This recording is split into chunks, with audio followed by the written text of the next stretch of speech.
असामान्य रूप से उच्च तापमान की अवधि को हीट वेव कहा जाता है।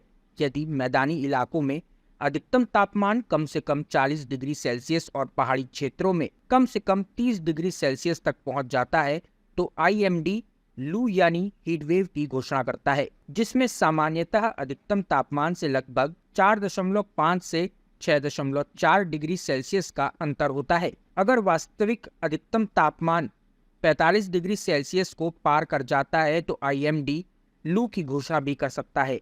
यदि तापमान 47 डिग्री सेल्सियस को पार कर जाता है तो गंभीर गर्मी की लहर की भी घोषणा कर सकता है। लू में हवा का तापमान मानव शरीर के लिए घातक हो जाता है।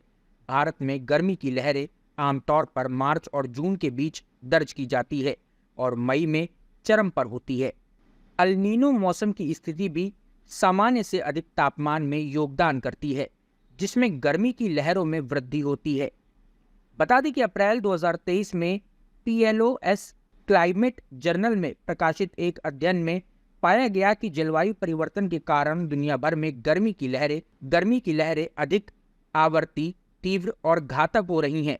अप्रैल 2022 के डेटा से भी पता चलता है कि जलवायु परिवर्तन के कारण होने वाला असामान्य तापमान भारत के 90% से अधिक हिस्से पर गंभीर प्रभाव डाल सकता है। वहीं कानपुर के चंद्रशेखर आजाद कृषि विश्वविद्यालय के प्रोफेसर एवं मौसम वैज्ञानिक डॉक्टर SN सुनील पांडे ने गर्मी को लेकर चेतावनी देते हुए क्या कुछ बताया, आइए सुनते हैं। चंद्रशेखर आजाद कृषि एवं प्रौद्योगिकी विश्वविद्यालय के मौसम विज्ञान विभाग से मैं कृषि मौसम वैज्ञानिक डॉक्टर SN सुनील पांडे।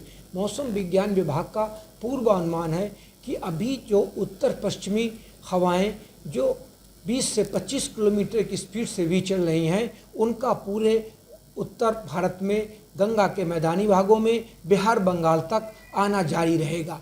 लेकिन अभी अगले 48 घंटे तक इन हवाओं की वजह से सुबह शाम थोड़ा सहूलियत रहेगी, थोड़ा हमें आराम रहेगा। लेकिन यही हवाएं दिन में गर्म हो जाएंगी जो लू का काम करेंगी।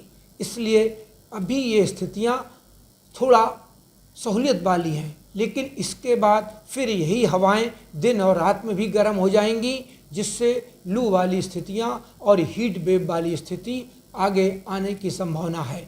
लेकिन अभी सुबह और शाम थोड़ी राहत भरी रह सकती है। अभी जो नया वेस्टर्न डिस्टर्बेंस आ रहा है, जो आज या कल में पहाड़ों पर आ जाएगा, उसका असर पश्चिमी उत्तर प्रदेश तक तो दिख रहा है, लेकिन कानपुर मंडल में बादलों की आवाजाही हो सकती है। फुटकर रूप से कभी बूंदाबांदी हो जाए, इससे ज़्यादा कोई उम्मीद कानपुर मंडल में नहीं है। लेकिन पश्चिमी उत्तर प्रदेश में सहारनपुर, जो हमारे उत्तराखंड से लगे हुए ज़िले हैं, उनमें और नोएडा, गाजियाबाद, आगरा तक थोड़ी बारिश की संभावना है।